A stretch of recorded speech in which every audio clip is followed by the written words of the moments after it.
Guys అందరూ ఎలా ఉన్నారు? ఈరోజైతే నేను సేమియా ప్రిపేర్ చేస్తున్నాననమాట. అందుకని ఇక్కడ పాలు పెట్టుకుంటున్నాను. అలాగే ఒక గిన్నెలో నెయ్యేసుకొని సేమియా అయితే రోస్ట్ చేస్తున్నాను. సో, 5 మినిట్స్ ముందే సగ్గుబియ్యం అయితే నానబెట్టుకున్నాను.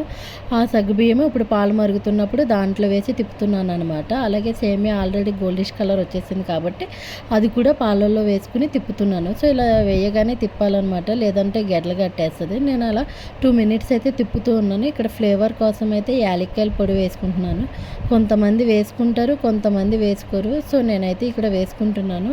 అలాగే నేను ఇంకొక ప్యాన్లో అయితే నేను నెయ్యి వేసుకుని జీడిపప్పు కిస్మిస్ అయితే రోస్ట్ చేస్తున్నాను. రోస్ట్ అంటే కొద్దిగా గోల్డిష్ కలర్ వచ్చేంత వరకు లైట్గా గోల్డిష్ కలర్ రాగానే స్టవ్ ఆఫ్ చేసేసి డైరెక్ట్గా నేనైతే సేమియాల్లో కలిపేసుకుంటాను. కలుపుకున్నాక 2 నిమిషాలు తిప్పాలన్నమాట. తిప్పగానే స్టవ్ ఆఫ్ చేసేసుకుంటాను నేను. స్టవ్ ఆఫ్ చేసాక గోరువెచ్చగా ఉన్నప్పుడైతే నేను బెల్లము పంచదార కలుపుతానన్నమాట. కొంతమంది చేస్తున్నప్పుడే పంచదార బెల్లం కలిపేసుకుంటారు ప్రిపేర్ చేస్తున్నప్పుడే. బట్ నేనైతే అలా కాదు. ఎందుకంటే నేను ఇలా చేయడం వల్ల నాకు టేస్ట్ బాగా నచ్చుద్ది. ప్లస్ పొద్దున్న చేస్తాం కదా సేమియా, పొద్దున్న ఎలా చేస్తామో సాయంత్రం వరకు కూడా అలాగే ఉంటుంది, గడ్డ కట్టకుండా ఉంటుంది అనమాట.